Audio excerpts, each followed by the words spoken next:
Wait, you guys, we did it! It's our last sketchy farm unit. You know, it seems like only yesterday we were taking a stroll through that autonomic section. You remember that sketch with the antiemetic stadium? A preppy ant. I mean, that's just a good mnemonic. Oh, and do you remember the creepy Edgar Allan Poe one? I have no idea what was going on there, but for some reason, I was eerily aroused. Anyway, I hate to say it, but we're about to wrap up Sketchy Farm, and our grand finale? Cancer chemotherapeutic agents. Cancer can be treated regionally through surgical removal or targeted radiotherapy. Chemotherapy, on the other hand, involves the systemic administration of cytotoxic drugs to eradicate or control the proliferation of cancer cells. However, their dispersal throughout the bloodstream means that these drugs reach both cancerous and normal cells alike, leading to significant systemic adverse effects. Compared to slowly dividing cells, however, rapidly proliferating cells like cancer cells synthesize larger amounts of DNA and RNA per unit time. The pathways involved in de novo nucleotide synthesis therefore have become attractive targets for the control of rapidly dividing cells. And when I say attractive targets, I mean ridiculously attractive, like Idris Elba attractive. This entire chapter focuses on antimetabolites, molecules that exert their antiproliferative effect by mimicking the intermediates involved in various steps of nucleic acid metabolism. They can masquerade as a purine or pyrimidine, for example, the nitrogenous bases that form the backbone of DNA. This tricks a tumor cell into incorporating these molecules into DNA, leading to strand breaks. Or these drugs work by replacing other key intermediate molecules necessary for the production of new bases, like a folate analog, for example. This clogs up the enzymatic machinery responsible for DNA synthesis, and cell growth is halted. In this sketch, we're going to focus on anti-metabolite drugs that inhibit the enzymatic pathways involved in the formation of thymidine specifically, with special attention paid to agents that affect the folic acid cycle, but we'll get into that in a bit. Thymidine is a pyrimidine deoxynucleotide. Deoxynucleoside just means that it has one of those deoxyribose pentose sugars attached. I know, who cares, right? It's the pyrimidine nitrogenous base we're going to emphasize here. At Sketchy, we depict pyrimidine and purine bases by their molecular structure. Just think back to the acyclovir airport or the gancyclovir market. Purines such as adenine and guanine are represented by a hexagonal shape attached to a pentagon. Gancyclovir is a guanosine analog, remember, as depicted by these gancyclovir cans. Pyrimidines, on the other hand, such as thymine, cytosine, and uracil, are depicted by their lone hexagonal structure, like this hexagon plate here on the sushi bar counter. The synthesis of thymidine is catalyzed by thymidylate synthetase. You know, because it synthesizes thymidine? I mean, that's just a good name. You know what I call gloves? Hand socks. Anyway, this enzyme works by methylating a phosphorylated uridine called deoxyuridine monophosphate, or DUMP, and turning it into a phosphorylated thymidine called deoxythymidine monophosphate, or DTMP. Think of it this way. See that hexagonal plate of dumplings? It's hexagonal because it depicts a pyrimidine precursor molecule, and the dumplings are meant to represent DUMP specifically.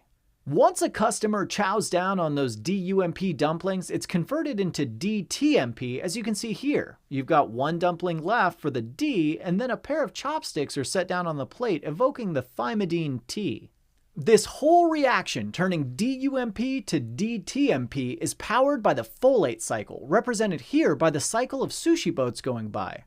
Uridine is methylated to turn into thymidine, so it just needs a carbon, right? Take a look at that incoming boat on the left. It turns out that a methylated tetrahydrofolate provides that carbon.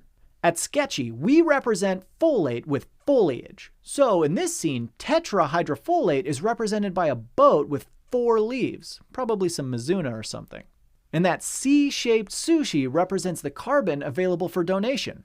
As the boat floats by, the customer dining on those DUMP dumplings transfers over that carbon sushi to his plate, inadvertently knocking off 2 of the folate leaves as well.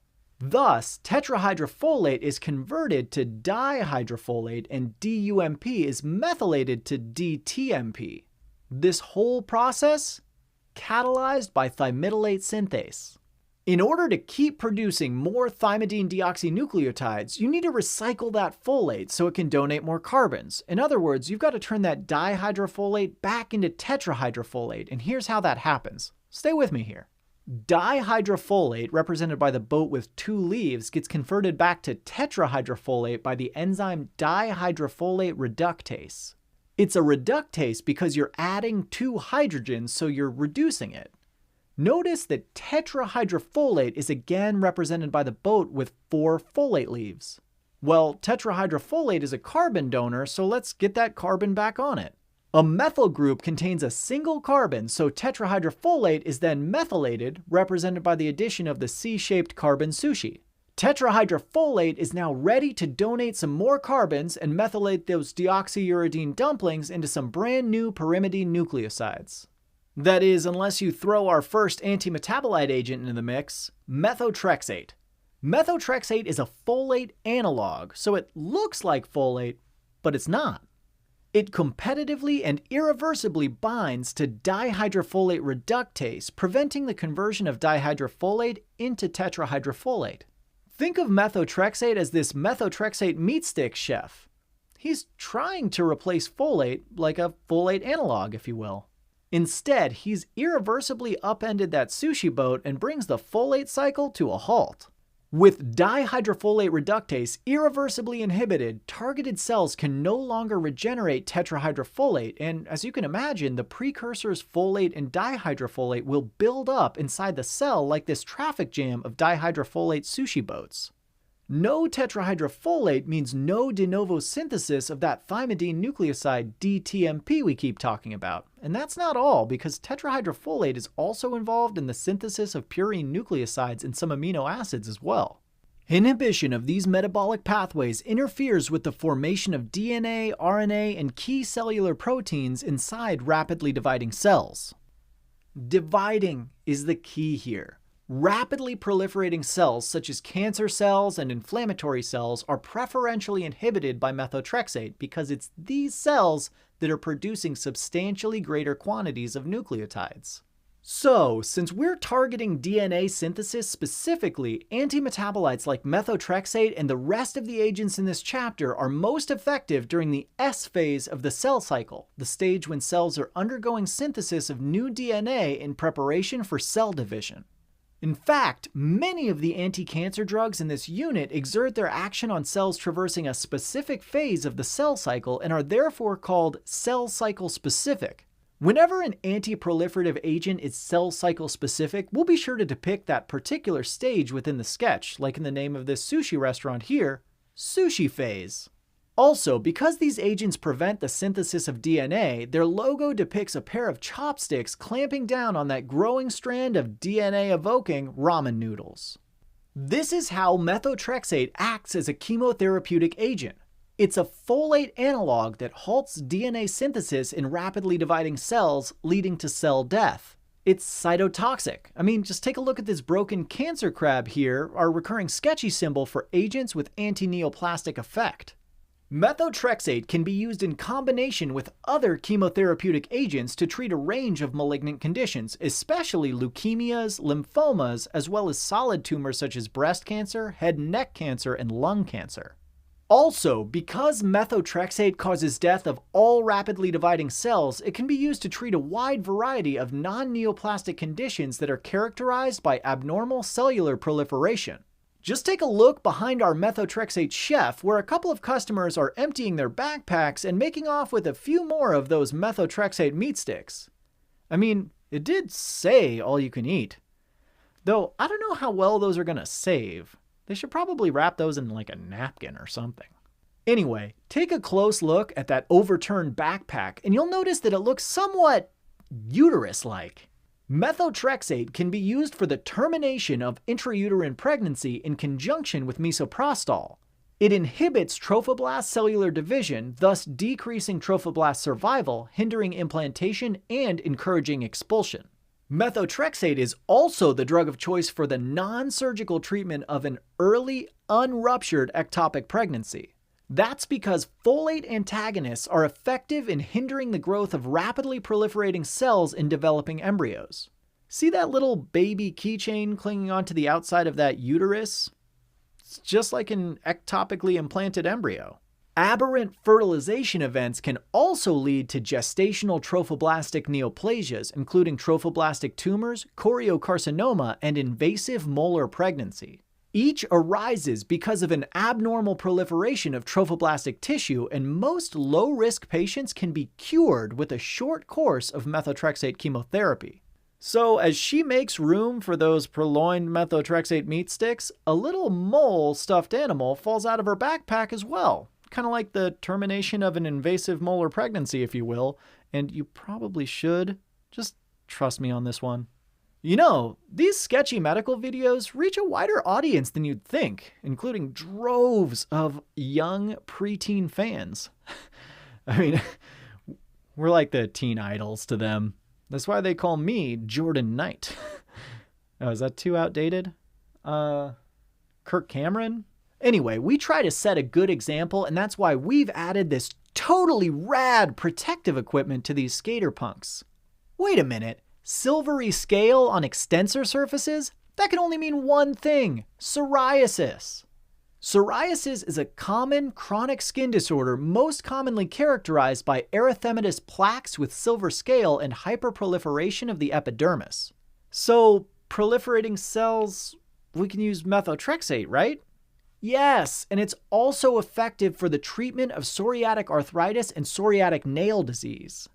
Initially, the mechanism of action was thought to involve the antiproliferative effects of methotrexate on rapidly dividing epidermal cells, though more recent evidence supports the concept that it's actually the immunosuppressive effect of methotrexate that controls psoriasis.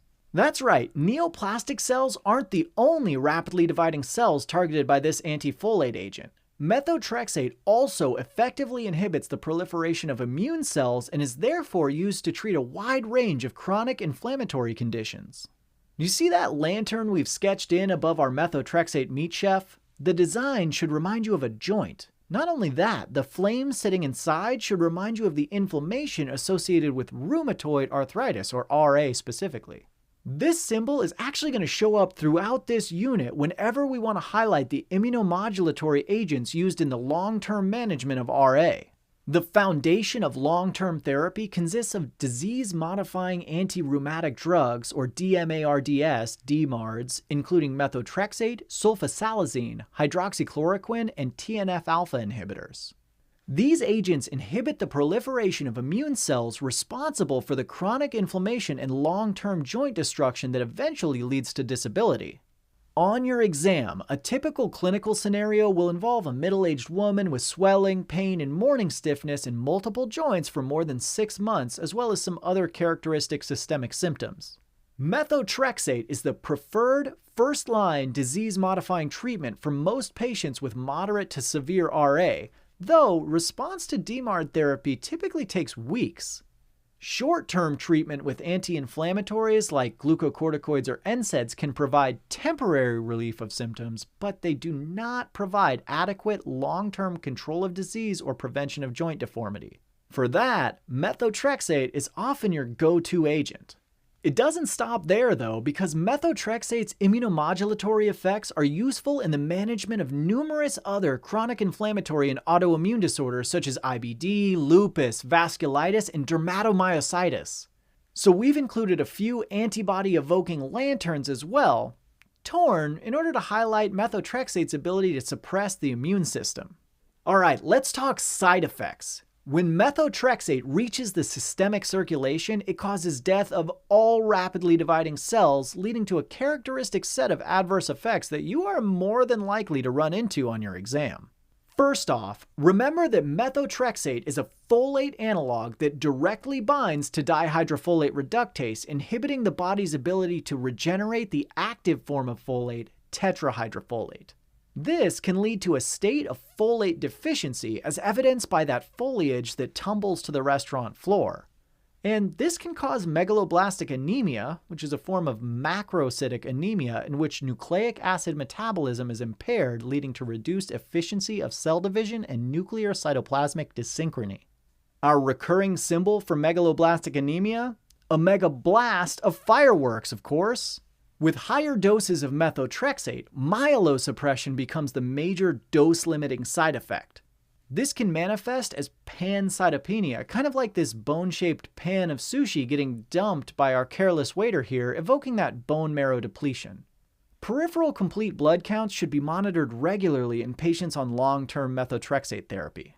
Methotrexate can also cause pulmonary fibrosis. Notice that bonsai in the back there depicting a fibrotic, though meticulously cultivated pair of lungs. Pulmonary fibrosis presents with gradual onset dyspnea, first with exertion and then progressing to symptoms at rest. PFTs will show a restrictive pattern of lung involvement, kind of like the restricted growth of this bonsai. You'll see decreased lung volume, decreased FEV1 and FVC levels, a normal-ish FEV1 to FVC ratio, and a decreased diffusion capacity.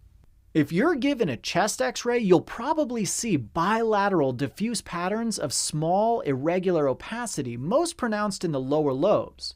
Just think of those tiny scattered bonsai leaves. And microscopically, progressive fibrosis can lead to dilated bronchioles that later coalesce to form that classic honeycomb appearance found in advanced disease.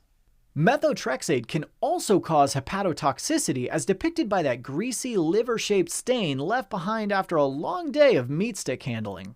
Hepatotoxicity due to methotrexate probably results from direct damage to hepatocytes. Minor elevations in aminotransferases are common, but hepatic steatosis, fibrosis, and even cirrhosis could occur. LFTs should be monitored routinely in patients on long-term methotrexate therapy. We're not done yet, because methotrexate is on a rampage destroying every rapidly dividing cell in sight, hair follicles included, leading to alopecia. And mucosal cells too, leading to stomatitis or soreness of the mouth.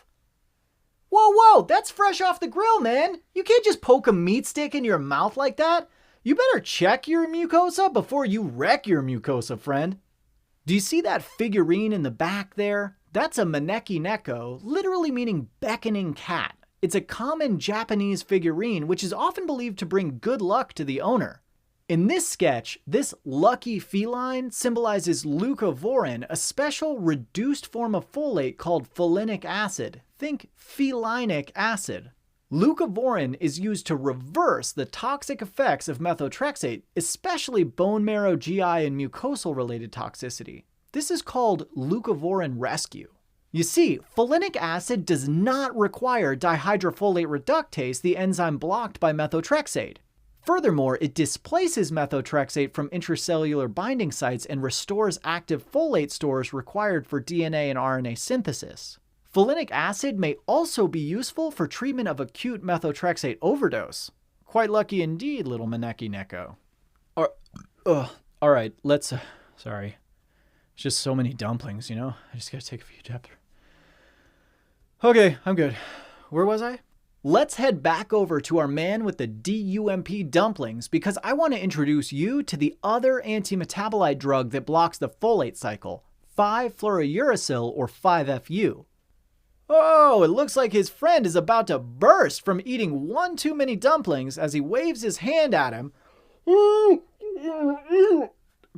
Because he's full and waving those 5 fingers, he's going to be our symbol for 5-FU.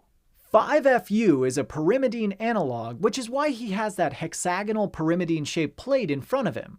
It primarily functions to inhibit DNA synthesis via inhibition of thymidylate synthase. Remember, thymidylate synthase catalyzes the conversion of DUMP to DTMP as represented by that plate of dumplings converted to the pyrimidine-shaped plate containing chopsticks arranged in a T. Remember, that's T for thymidine.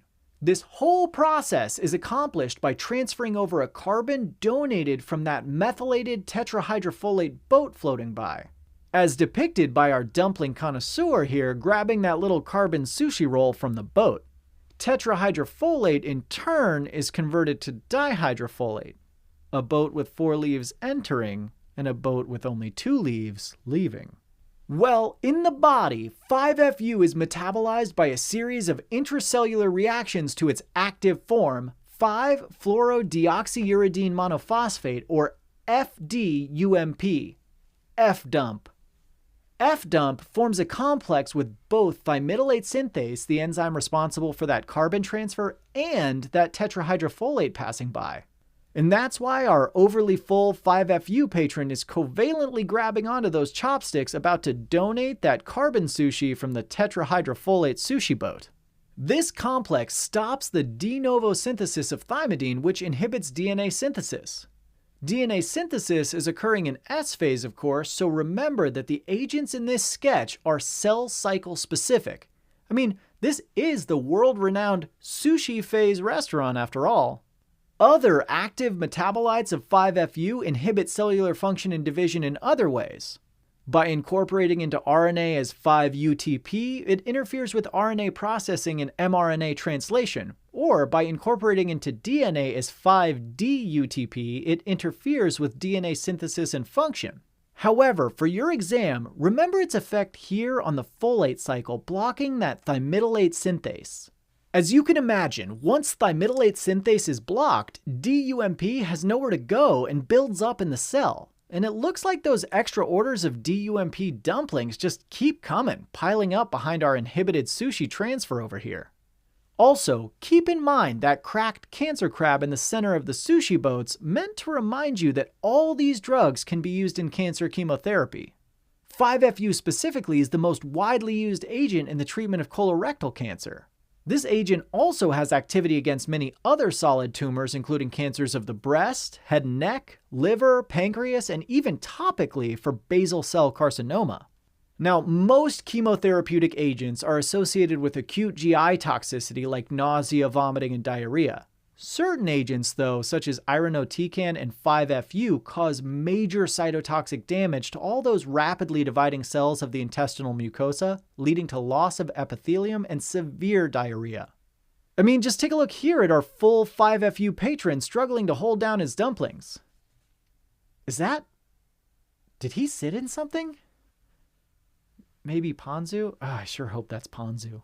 A variety of cutaneous complications can accompany the use of therapeutic agents such as methotrexate and 5FU. This includes photosensitivity reactions, and what an opportune moment to take some sensitive flash photos. Remember that 5FU is associated with a variety of other rashes and even hyperpigmentation reactions. By depleting thymidine and inhibiting DNA synthesis, 5FU can also cause myelosuppression and an increased risk of infection. So don't forget about our myelosuppressed server in the corner, complete with that recurring immunosuppressed cane. Although that lucky feline, folinic acid, can be given with methotrexate to rescue the bone marrow and prevent toxicity to the GI tract and other mucosal cells, this is not the case with 5FU therapy. Even with a fresh supply of tetrahydrofolate around, if thymidylate synthase is inhibited, you just won't be able to turn that DUMP into DTMP no matter how hard you try. I mean, just look at that guy. So, as our full patron here backs away from the dumplings and succumbs to toxicity, he knocks one of the lucky felines onto the ground. Not so lucky this time, little Maneki-Neko. Alright, there is one more drug that I want to mention that affects the thymidine synthesis pathway. I know, you're full, that guy's about to black out, and I'm barely able to contain my stomach contents right now, so let's take a few steps back from the DUMP dumplings. Remember that thymidine is a deoxynucleoside found only in DNA, not RNA. But the thing is, it's actually ribonucleotides that are synthesized first and then converted to deoxyribonucleotides used in DNA. So, the precursor to all those pyrimidine nucleotides is, in fact, a uridine monophosphate, or UMP, which is subsequently phosphorylated to uridine diphosphate, or UDP. UDP is represented here by the sign at the entrance, "You dining in? Please sign in." UDP, it turns out, is the substrate for ribonucleotide reductase, which converts UDP to deoxy-UDP, a molecule that will eventually go on to form all those deoxypyrimidine nucleosides we need for DNA synthesis. And it looks like someone has signed in. Oxy, party of one? As the waitress crosses off the name Oxy and reduces the length of the list, think of ribonucleotide reductase, converting that UDP into its deoxy form. Now we're getting somewhere. Once we have DUDP, we can dephosphorylate it into those DUMP dumplings. And since the wait times at Sushi Phase can be, well, as the last Yelp reviewer put it, excruciating, why not enjoy the peaceful Zen garden fountain in the corner while you wait? A hydro rock area, if you will.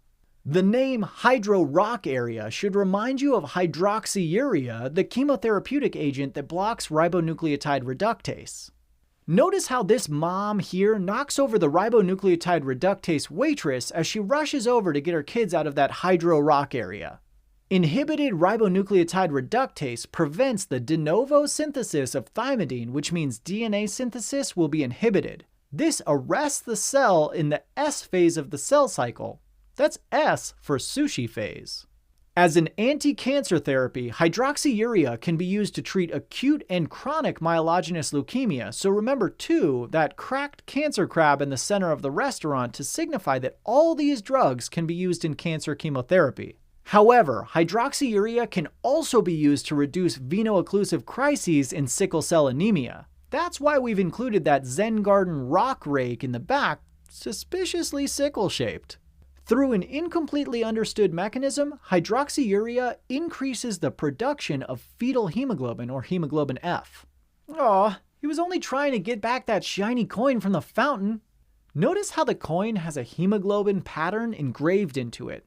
Also, let that baby holding aloft this hemoglobin coin remind you of elevated hemoglobin F levels specifically. An increased percentage of hemoglobin F confers protection against the polymerization of the mutated hemoglobin S. Consider hydroxyurea in sickle cell patients with frequent pain crises. The side effects of hydroxyurea therapy are similar to the other agents. You've got your GI upset and diarrhea, and keep in mind that empty bone-shaped tray which represents that all these drugs at Sushi Phase restaurant, including hydroxyurea, cause myelosuppression. Alright, let's sum up this sketch. At the Sushi Phase restaurant, we outline the enzymatic pathways involved in the synthesis of thymidine, a pyrimidine nucleoside. UDP is first converted to deoxy-UDP by ribonucleotide reductase, which eventually ends up as those DUMP dumplings, which are converted to thymidine as depicted by those thymidine chopsticks oriented in a T. Remember, we're making pyrimidines here, which is why we've highlighted that characteristic hexagonal pyrimidine shape with the sushi plates. Hydroxyurea over at the hydro rock area inhibits that initial conversion of UDP to deoxy-UDP by blocking ribonucleotide reductase, while the full 5FU customer blocks the conversion of those DUMP dumplings to thymidine by blocking thymidylate synthase. Remember, thymidine synthesis is powered by that sushi boat folate cycle because thymidylate synthase grabs that carbon from tetrahydrofolate boat that passes by. After carbon transfer, tetrahydrofolate normally turns into dihydrofolate, which needs to be reactivated to tetrahydrofolate before the cycle can continue. Those methotrexate meat sticks prevent the conversion of dihydrofolate to tetrahydrofolate by acting as a folate analog, directly binding to dihydrofolate reductase and blocking its function. This can lead to folate deficiency as depicted by the foliage that falls from the counter. Megaloblastic anemia can result, so remember those megaloblastic fireworks. Methotrexate is also associated with pulmonary fibrosis, stomatitis, and hepatotoxicity, so measure those LFTs. Blood counts are also important too, because all the drugs in this sketch cause myelosuppression. Leucovorin to the rescue! This lucky feline reverses the toxicity of methotrexate, but remember, it has no effect against the GI distress and skin rashes caused by 5FU. Ugh, I really don't feel so good. If I even look at another one of those dumplings, let's move on to the next sketch starring the purine analogs.